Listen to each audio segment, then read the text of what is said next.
Theory of demand and supply या theory of consumer behaviour, जो topic हम लोग स्टार्ट किए थे, उसका जो पोर्शन था demand and elasticity of demand, वो पूरा कंप्लीट हो गया। 4 क्लासेस टोटल वहां पे हुआ था, जिसमें पूरा डिमांड को कंप्लीट कर दिए और इलास्टिसिटी ऑफ डिमांड को भी कंप्लीट कर दिए थे।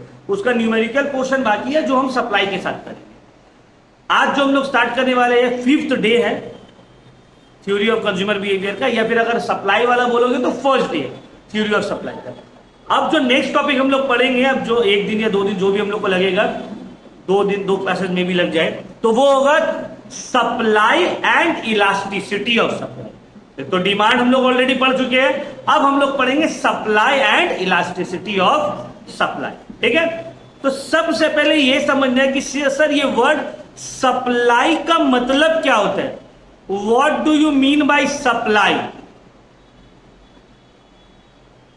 बोलो, या व्हाट इज सप्लाई, सप्लाई होता क्या है, बोलो। सप्लाई का मतलब होता है, it refers to the quantities of a commodity which producers or sellers are willing to produce and offer for sale at a particular price during a particular period of time। अब क्या मतलब है इसका, देखो ध्यान से समझो। सप्लाई का मतलब बोला जा रहा है कि सेलर या प्रोड्यूसर एक पर्टिकुलर प्राइस में कितना कमोडिटी प्रोड्यूस करके एक पर्टिकुलर टाइम पीरियड में मार्केट में सेल करने के लिए रेडी है, उसको ही हम लोग क्या बोलते हैं, सप्लाई। क्या बोलते हैं, जैसे कि फॉर एग्जांपल एक आदमी बोला कि भाई ये मान लो रिमोट, ये रिमोट अगर हम आपसे 100 रुपए में ये रिमोट खरीदना चाहते हैं, आप हमको 1 महीना में कितना रिमोट बना के दीजिएगा। तो वो मैन्युफैक्चरर बोल रहा है हम एक महीना में आपको 10,000 रिमोट बना देंगे। तो 100 रुपया में अगर बिके, अगर सेलिंग प्राइस 100 रुपीज है, तो वो जो मैन्युफैक्चरर है उसका 1 महीना का सप्लाई होगा 10,000 यूनिट। समझ में आ रहा बात। अब उसको बोला जाए कि अगर हम 100 की जगह 200 रुपए दे दो, तो देखो 200 दीजिएगा तो भाई हम आपको 10,000 की जगह 15,000 बनवा के दे देंगे। समझ में आ रहा है, मतलब प्राइस चेंज हो रहा है तो सप्लाई भी क्या हो रहा है, चेंज हो रहा है। तो सप्लाई का मतलब होता है the amount, the quantity of a commodity, the quantity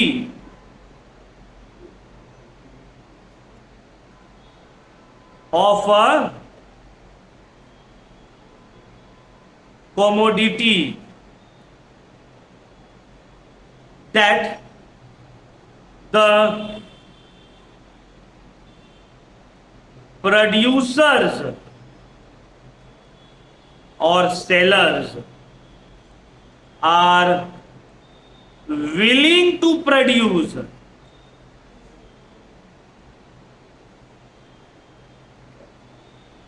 and offer for sale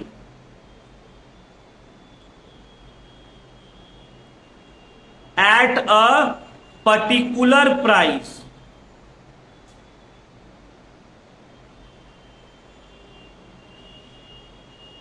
during a particular period of time।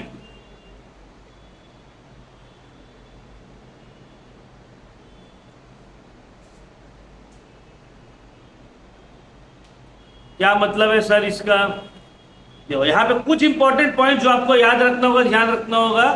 Quantity जो कि सेलर विलिंग कर रहा है, प्रोड्यूस करने का नहीं, सिर्फ उसको ऑफर भी करेगा सेल के लिए।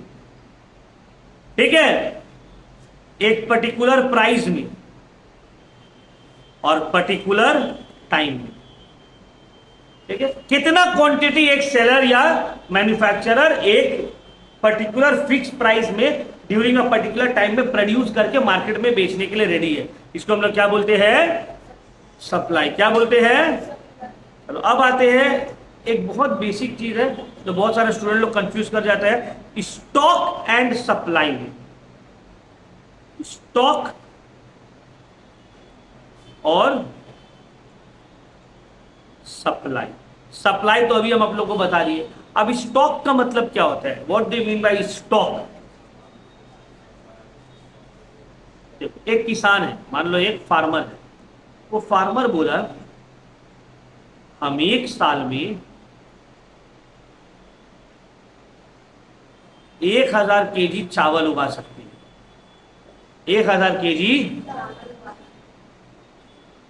तो बोला वाह, मतलब आपका सप्लाई एक साल का 1000 केजी है। बोला नहीं नहीं नहीं, 1000 में से ना 200 केजी जो है वो तो हम घर में रखेंगे, रिमेनिंग 800 केजी जो है वो हम बेच देंगे, क्योंकि भाई मेरा घर में भी परिवार है, 8-9 बच्चा है, ठीक है।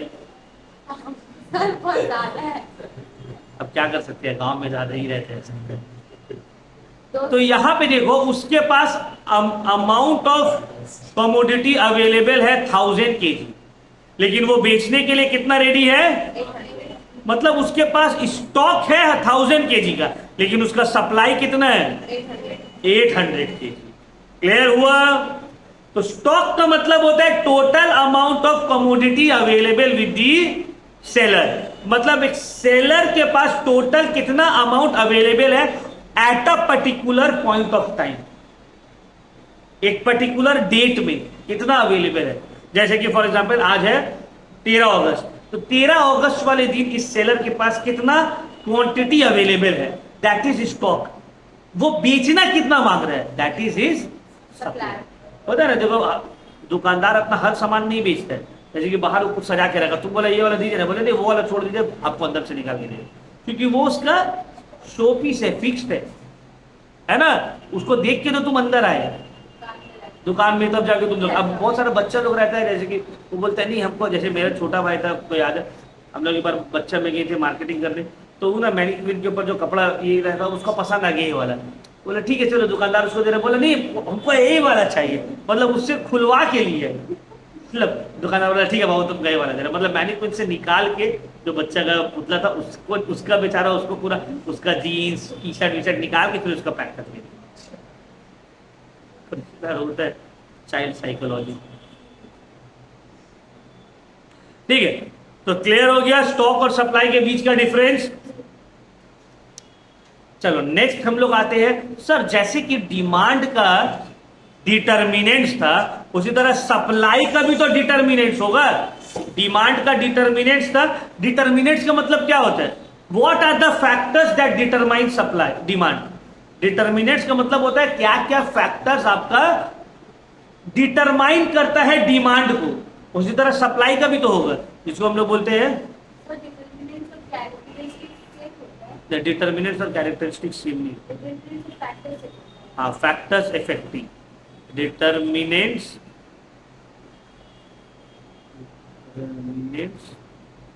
स्लैश फैक्टर्स इफेक्टिंग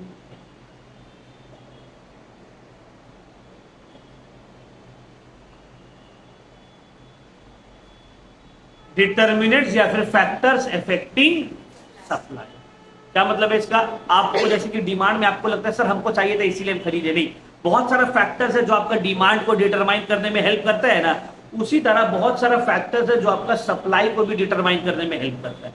अब क्या है इसमें से सबसे पहला जो है वो है price of the commodity. Price of the commodity, sir price of the commodity कैसे करके सप्लाई को डिटरमाइन करता है बोलिए तो।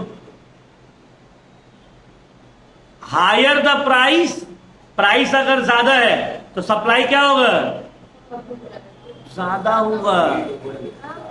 यस, तुम सेलर का पॉइंट ऑफ व्यू से सोचो, तुम अगर मान लो दुकानदार हो और तुम्हारा दुकान है आलू प्याज बेचने का, आलू प्याज का दाम बढ़ रहा है तो तुम तो सोचोगे ना भाई ज्यादा बिके।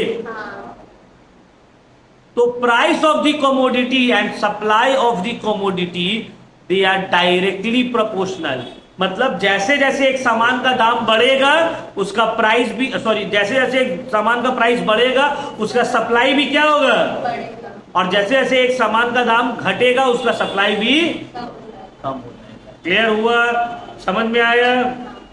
दूसरा होता है गोल्स ऑफ द प्रोड्यूसर। क्या मतलब है, प्रोड्यूसर या मैन्युफैक्चरर का गोल क्या है। गोल का मतलब एम या मोटिव। अब देखो जनरली 3 गोल या मोटिव रहता है। पहला जो है वो है that is profit maximisation, profit maximisation. दूसरा क्या है? Sales maximisation. तीसरा क्या है? Risk minimisation. ठीक है। अगर सेलर का गोल ये है कि भाई हमको प्रॉफिट ज्यादा करना है, तो वो सप्लाई ज्यादा करेगा, जितना ज्यादा सप्लाई करेगा उतना ज्यादा प्रॉफिट। अगर प्रोड्यूसर का गोल है सेल्स मैक्सिमाइजेशन, कि हमको सेल्स ज्यादा करना है, तो इस केस में जितना ज्यादा सप्लाई करेगा उतना ज्यादा सेल होगा। लेकिन अगर प्रोड्यूसर का गोल है हमको रिस्क को कम रखना है, तो यहां पे वो सप्लाई को क्या करेगा? कम कर देगा। ठीक है ना, क्योंकि रिस्क कम लेना है तो कम बनाओ, कम बेचो, ताकि अनसोल्ड स्टॉक का कोई टेंशन ही ना रहे। क्लियर हुआ? कोई दिक्कत? तीसरा, इनपुट प्राइजेस। इनपुट प्राइजेस का क्या मतलब होता है? इनपुट प्राइजेस का मतलब होता है prices of factors of production. मतलब अब देखो, तुम कपड़ा बना रहे हो, ठीक है। अब कपड़ा बनाने में अगर मटेरियल का दाम बढ़ गया, लेबर का दाम बढ़ गया, तो कपड़ा बनाना महंगा हो जाएगा। जब कपड़ा बनाना महंगा हो जाएगा, उसमें प्रॉफिट मार्जिन कम हो जाएगा। प्रॉफिट मार्जिन कम होगा तो उसका सप्लाई भी हम कम कर देंगे। बीच में तुम लोग देखे थे आलू, प्याज, ऑयल, सबका दाम बहुत बढ़ गया था। प्याज 150 रुपये, हाँ अभी तो 40 है, उस वक्त 150 रुपये के जी चला गया था। 150 रुपये के जी प्याज हो गया, 50 रुपये 60 रुपये के जी आलू, 250 रुपये के जी तेल। तो जितना भी जो नाश्ता का दुकान था वो लोग का सप्लाई कम हो गया, क्यों? वो लोग कहते भाई बनाने में इतना महंगा। फॉर एग्जाम्पल मान लो कोई सिंघाड़ा बनाया, उसका सिंघाड़ा का कॉस्ट आ गया 10 रुपये और सिंघाड़ा बिक रहा 5 रुपये में। अब तो वो तो दाम बढ़ा नहीं सकते, पब्लिक तो 10 रुपये में सिंघाड़ा खाएगा नहीं, है ना। तो यहां पे क्या किया? क्योंकि इनपुट प्राइसेस बढ़ गया, कॉस्ट ऑफ प्रोडक्शन बढ़ गया। कॉस्ट ऑफ प्रोडक्शन बढ़ गया, सप्लाई कम हो जाएगी। क्लियर हुआ? समझ में आया? बीच में भी तो ऐसे तो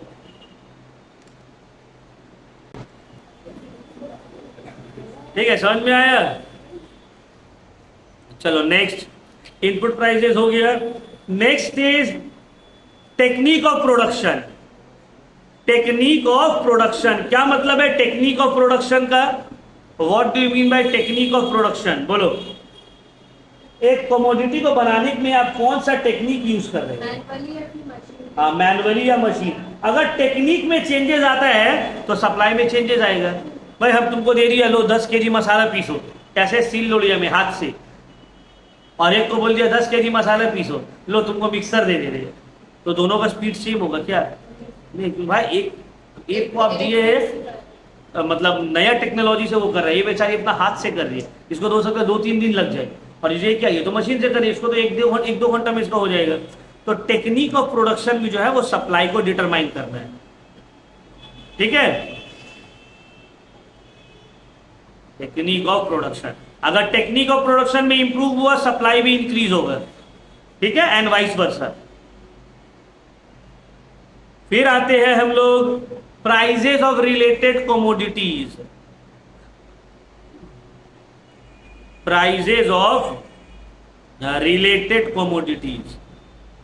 अब रिलेटेड कमोडिटीज में सब्स्टिट्यूट एंड कॉम्प्लीमेंट्री गुड्स आता है। Substitute goods and complementary goods. Substitute goods and complementary goods. अब क्या मतलब है substitute goods and complementary goods का? Substitute goods and complementary goods का मतलब होता है कि एक जो एक दूसरे के जगह में इस्तेमाल हो और एक जो एक दूसरे के साथ इस्तेमाल हो। जब रिलेटेड गुड्स का प्राइसेस में चेंज आता है तो सप्लाई में भी चेंजेस आते हैं। मतलब अगर सब्स्टिट्यूट गुड्स महंगा हो गया, चाय महंगा हो गया, कॉफी का सप्लाई हट जाएगा। क्यों? चाय महंगा हो गया है, तो अब हम सोचेंगे भाई चाय ज्यादा बेचो, चाय में प्रॉफिट मार्जिन ज्यादा है। समझ में आया?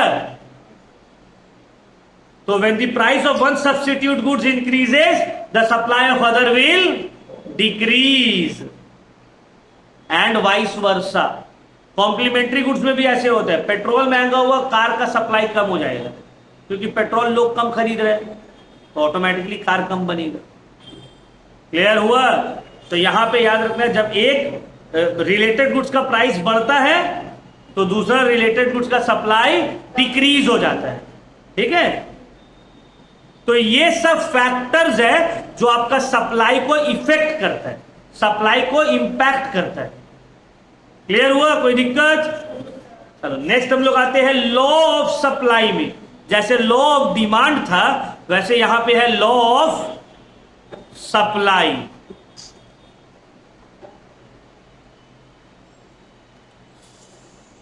लॉ ऑफ सप्लाई में क्या बोला गया है, देखो ध्यान से समझती है। द लॉ ऑफ सप्लाई में बोला गया है, the law of supply states, the law of supply states that other things remaining fixed, other things remaining unchanged या fixed, when the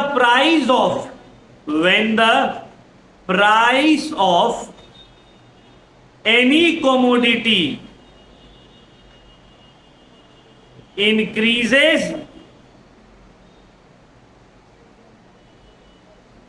its quantity supplied also increases। क्या मतलब है sir? इसका मतलब है यहां पे ये बोल रहा है कि सर जब एक कमोडिटी का प्राइस बढ़ता है तो उसका सप्लाई भी बढ़ जाता है, एंड वाइस वर्सा। और जब एक कमोडिटी का प्राइस घटता है तो उसका सप्लाई भी कम हो जाता है। तो इसको कौन सा रिलेशन बोलते हैं? कौन सा रिलेशन? डायरेक्ट रिलेशन या पॉजिटिव रिलेशन। ठीक है? There exist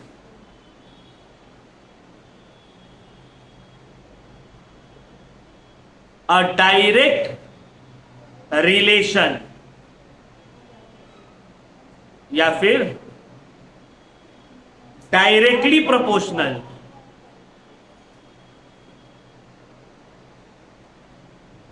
directly proportional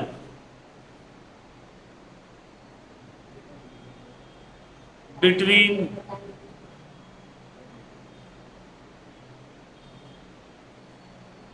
the price of a commodity and its quantity demanded। Clear? Sorry, demanded नहीं, सप्लाई।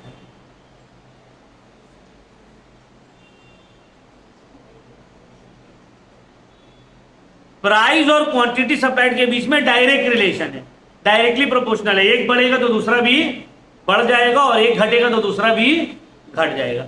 अब यहां पे कुछ अजम्पशंस है, जैसे लॉ ऑफ डिमांड में भी अजम्पशंस था, लॉ ऑफ सप्लाई में भी अजम्पशंस है।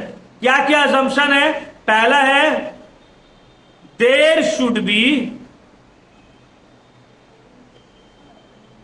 No change in technology. Sir technology में चेंज नहीं होना चाहिए, टेक्नोलॉजी में चेंज होगा तो लॉ ऑफ सप्लाई होल्ड नहीं करेगा।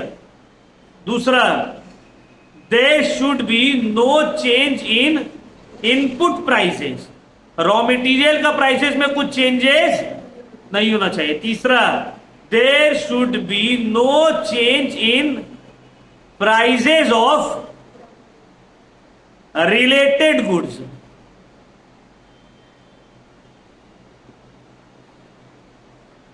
तो ये सब कुछ assumptions है जो आपको मानना पड़ेगा। ये सब assumptions अगर आप फॉलो करोगे तो लॉ ऑफ सप्लाई होल्ड करेगा।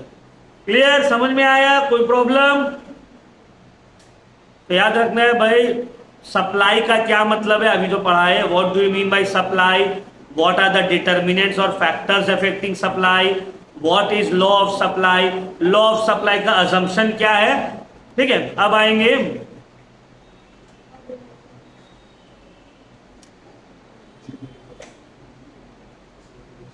Supply schedule.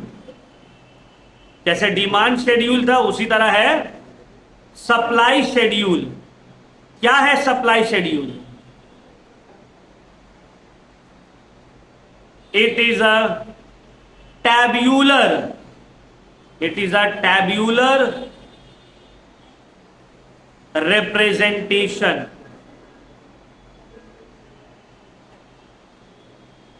Of law of supply. जब आप लॉ ऑफ सप्लाई को एक टेबल के फॉर्म में शो करते हो, लॉ ऑफ सप्लाई को एक टेबल बना के शो करते हो, तो उसको हम लोग बोलते हैं सप्लाई शेड्यूल। उसको हम लोग क्या बोलते हैं? Supply schedule. ठीक है,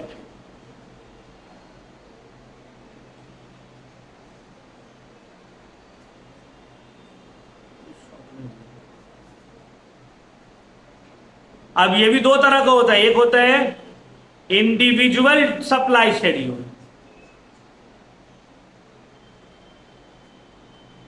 इंडिविजुअल मतलब जब हम सिर्फ एक फर्म का बात कर रहे हैं, एक बिजनेस का सप्लाई के बारे में बात हो रहा है, that is individual supply schedule.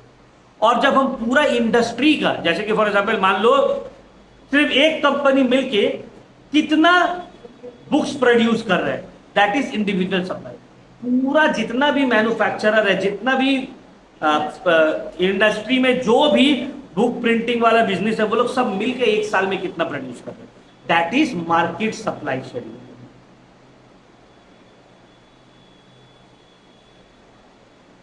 Clear? Next is supply curve.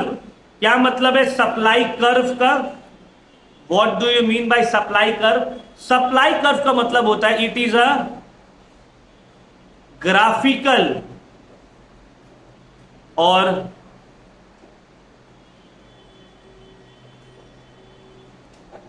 Pictorial representation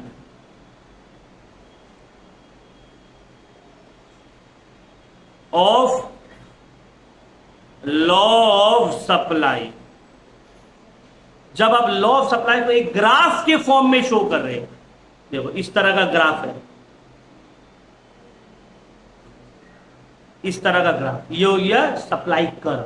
जब लॉ ऑफ सप्लाई को आप ग्राफ के फॉर्म में शो करेंगे, प्राइस यहां है, सप्लाई यहां है, प्राइस बढ़ा सप्लाई भी, प्राइस और बढ़ेगा तो सप्लाई भी, ये अपवर्ड स्लोपिंग है, अपवर्ड नीचे से ऊपर जा रहा है।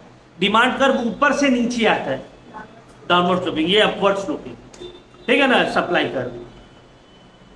तो जब हम लॉ ऑफ सप्लाई को एक कर्व में शो कर रहे हैं, इसको बोलते हैं सप्लाई कर्व। ये भी दो तरीका का होता है, एक individual supply curve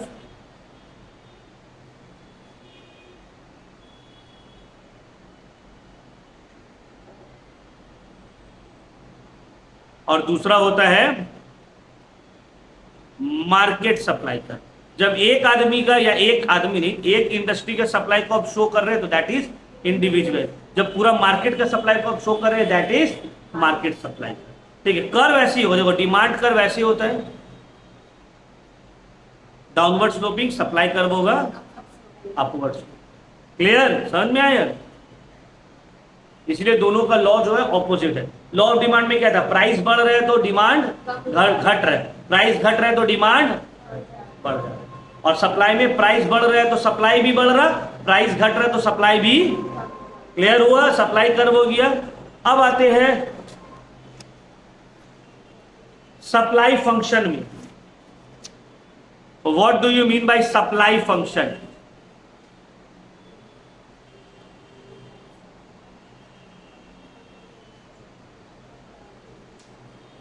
law of supply supply और जो भी डिटर्मिनेंट्स है सप्लाई का, उसके बीच में जो रिलेशनशिप है that is known as supply function.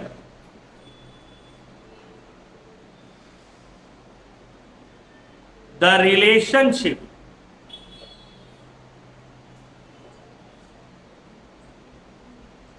between supply and its determinants is known as supply function. The relationship between supply and its determinant. अब देखो डिटर्मिनेंट्स में बहुत सारा हम पढ़ाए आप लोगों को, price, goals, input prices, technology. तो इसके बीच में और सप्लाई के बीच में जो रिलेशनशिप है that is known as supply function. मतलब किसके बढ़ने से बढ़ रहा है, किसके बढ़ने से घट रहा है, ये सब क्लियर हुआ. Next is exception to the law of supply.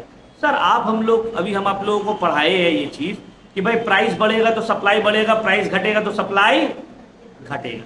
इसको बोलते हैं लॉ ऑफ सप्लाई. कभी कदार ये वाला चीज देखने को नहीं मिलता है, कभी कदार ये वाला चीज हम लोग को देखने को नहीं मिलता है. इसी को हम लोग बोलते हैं exceptions to the law of supply. क्या बोलते हैं? एक्सेप्शंस का मतलब क्या शाकिब, मुबश्शिर? एक्सेप्शन का मतलब इसके अलावा तो ये other than that.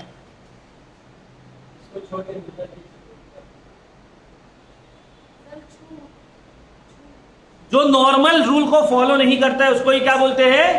Exception.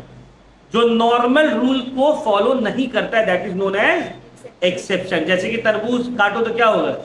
Red होता है, लेकिन कोई कोई तरबूज पीला भी होता है. खाई हो कभी पीला तरबूज? हमको लगा हम ही थे जो खाए हैं, तुम लोग भी खाई हो.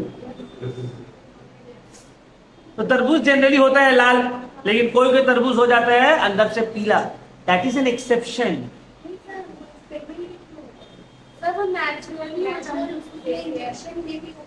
हम देखें कि तरबूज बाहर से ग्रीन होता है, अंदर भी ग्रीन है. नहीं, हम तो अभी की ना रमजान में, हम अब की एक रमजान में देखे ना पीला कलर का तरबूज बिक रहा है. अब मेरा अंदर का एक्साइटमेंट जागा.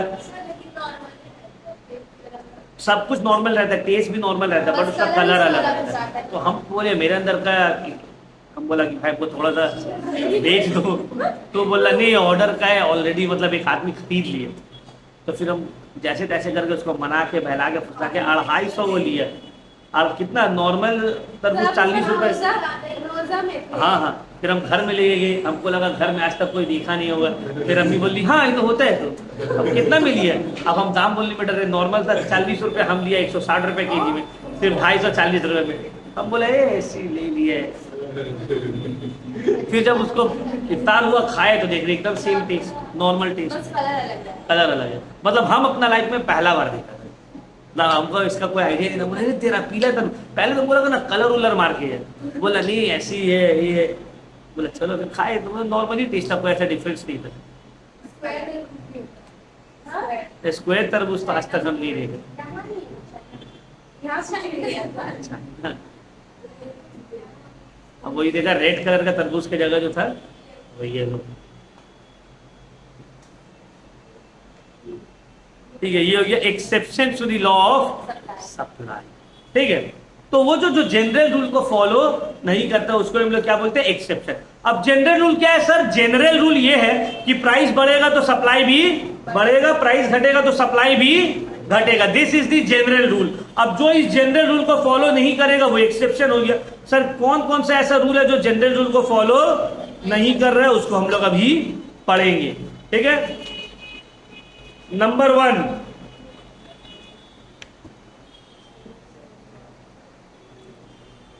Supply of artefacts. एकदम इसीलिए तो लंबा कर दो, ये चैप्टर को आज खत्म कर गए.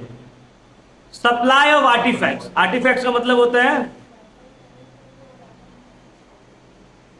Archaeological collection.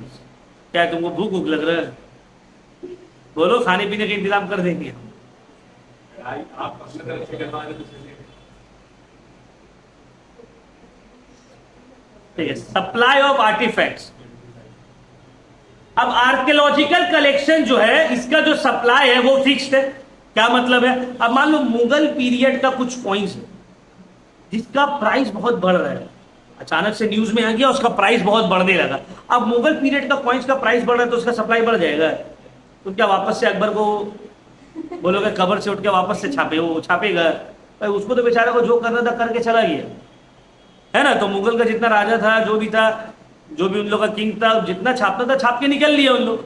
अब उसका प्राइस बढ़े या घटे, लेकिन उसका सप्लाई में कोई चेंजेस, आर्कियोलॉजिकल कलेक्शन का सप्लाई में चेंजेस नहीं आता है, उसका प्राइस बढ़ेगा भी तो। This is an exception. दूसरा होता है शॉर्ट रन सप्लाई कर। क्या मतलब होता है शॉर्ट रन सप्लाई कर? अब मान लो एक शॉप है, जैसे कि फॉर एग्जाम्पल एक किराना का दुकान है, आटा चावल का दुकान है। अब मोदी अपना दुकान खोला, उसके पास जो है 50-50 केजी का आटा चावल का बस्ता है।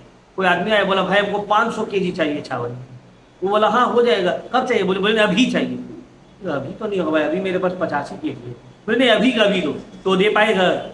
तो वेरी शॉर्ट रन में सप्लाई चेंज नहीं होगा प्राइस बढ़ने से भी। वो बोलेगा हमको एक दिन का टाइम दीजिए, कल हम जुगाड़ कर देंगे। अभी का अभी तो नहीं होगा, है ना।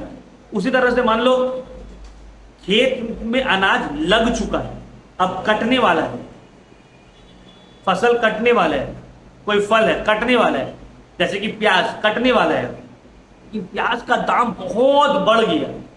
तो प्याज का दाम बहुत बढ़ने की वजह से भी, प्याज का दाम बहुत ज्यादा बढ़ने की वजह से भी अब क्या उसका सप्लाई बढ़ाया जा सकता है? नहीं, क्योंकि सर अब तो कटने वाला है। अब अभी वापस से जोतेंगे तो 3 महीना 4 महीना लगेगा, तब जाके बढ़ेगा सप्लाई। तो एकदम शॉर्ट रन में हफ्ता भर के अंदर तो नहीं हो सकता है कुछ। तो this is exception to the law of supply कि शॉर्ट रन में सप्लाई बहुत ज्यादा चेंज नहीं।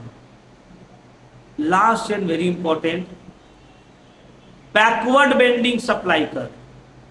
बैकवर्ड बेंडिंग सप्लाई कर।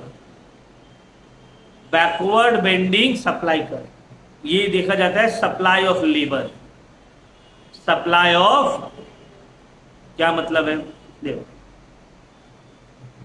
एक मजदूर है, समझे, एक मजदूर है, तो मजदूर का जो नॉर्मल रेट है 1 घंटा का 50 रुपया, 1 आवर 50 रुपीज, और टोटल वो लोग दिन भर में 10 घंटा काम करते हैं, ठीक है, 500 रुपया कमा ले रहे। कोई बोला उसको भाई 12 घंटा काम करोगे? बोले नहीं भाई 12 घंटा नहीं करोगे। करोगे 12 घंटा काम करोगे तो 1 घंटा का 60 रुपया करके दीजिए। वो मोटिवेट हुआ, बोला हाँ हाँ कर लेंगे कर लेंगे। अब पर आवर उसको मिल रहा है 60 रुपया करके। वो 12 घंटा काम किया तो उसका हो गया कितना? 720 रुपया, है ना। 720 रुपया वो लालच में कर लिया कि हाँ चलो हम कर लेंगे। फिर उसको कोई बोला 15 घंटा काम करोगे? 15 घंटा तो नहीं चाहिए। तो 15 घंटा काम करोगे पर आवर का 100 रुपये। वो मोटिवेट हो गया, बोला हाँ ठीक है करेंगे। कैसे कर सकते हैं कंटिन्यू? हाँ भाई लालच, उसको पैसा मिल रहा है, बोलेगा ठीक है कर लेंगे। तो 15 घंटा काम कर लिया वो, 15 घंटा का 100 रुपया करके मिला, उसके पास हो गया 1500, ठीक है। तो उसको बोला भाई काम करना है करोगे, लेकिन मैं बोले 24 घंटा काम करोगे, डेली का हर घंटा का 200 देंगे, तो करेगा? बोलेगा बट भाई जान मन ले लोगे तुम, क्या 24 घंटा काम कैसे होगा? मतलब इनिशियली जब तुम वेजेस बढ़ा रहे हो तो वो अपना वर्किंग आवर बढ़ा रहा है, लेकिन फिर जब बहुत ज्यादा तुम वेजेस बढ़ा भी दोगे तब उसका वर्किंग आवर्स और बढ़ेगा नहीं, उल्टा घट जाएगा। अगर वो एग्री हो गया कि ठीक है चलो 200 रुपये घंटा दोगे, हम 24 घंटा काम कर देंगे, तो एक घंटा का कितना मिल रहा है उसको? 200 रुपये मिल रहा है। वो पूरा 24 घंटा काम किया, 200 रुपये के हिसाब से उसको हो गया 4800 रुपया। दूसरा दिन ना गया, तीसरा दिन नहीं आ रहा। वो बोलेगा यार पहले 15 घंटा काम करते थे 1500 रुपये मिलता था, अभी 24 घंटा काम किया तो हम ऑलरेडी 3 दिन का खर्चा तो हम उठा ही लिए, है ना। तो चलो 1 घंटा, 1 दिन काम करना, 24 घंटा 2 दिन सोना है करना, और कोई टेंशन का बात नहीं। ऐसे होते हैं ना, ऑटो वाले लोग मेरे को बहुत कॉमन रहते हैं। कभी कभी उन लोग का बहुत ज्यादा जब कमाई हो जाता है 6-7 बजे के बाद, वो लोग 8 बजे ही ऑटो साइड कर देते हैं, बोलते हैं नहीं और नहीं चलाएंगे, क्योंकि उसका एक फिक्स्ड अमाउंट है, भाई हमको डेली इतना लेके घर जाना, उतना हो गया। तो कोई आदमी ये नहीं सोचता, बहुत आदमी सोचता है कि भाई चलो अब हम, जैसे कि मेरा टारगेट है 500 कमाने का, ठीक है, वो 510 बजे तक कमाता है, किसी दिन वो 8 बजे तक ही कमा लिया, तो बहुत सारा आदमी बोलता है चलो आज 8 बजे हो गया, तो ये नहीं सोचता 2 घंटा और मेहनत करके ज्यादा कमा ले, बोलता चलो 2 घंटा जल्दी हो गया, आज जाके घर में ज्यादा आराम कर लो। तो जनरली पीपल का ये माइंडसेट होता है कि स्टार्टिंग में जब आप वेजेस बढ़ाओगे तो वो मेहनत ज्यादा करेगा, ज्यादा कमाने के लिए, उसके बाद एक पॉइंट ऑफ टाइम आने के बाद वो ज्यादा मेहनत करने की जगह ज्यादा रेस्ट करना चालू कर देगा। वो सोचेगा पहले जितना काम करते थे और जितना कमाते थे, अब तो उससे कम काम में उससे ज्यादा कमा ले रहे, तो अब हम ज्यादा काम क्यों करें। ठीक है, इसको बोलते हैं बैकवर्ड बेंडिंग सप्लाई कर। यहाँ पे सप्लाई कर कुछ देखने में ऐसा लगेगा, स्टार्टिंग में इंक्रीज हो रहा है लेबर का सप्लाई, उसके बाद कम होके डिक्रीज होना चालू है। This is backward bending supply. Clear हुआ, समझ में आया। तो ये तीनों जो है ये है exception to the law of supply. ये सब क्या है, exceptions to the law of supply. कोई दिक्कत, कोई डाउट, यही तक हम लोग रखते हैं। नेक्स्ट क्लास में हम लोग ये वाला टॉपिक को करेंगे कंप्लीट, ठीक है, मतलब इसका इलास्टिसिटी वाला पोर्शन है।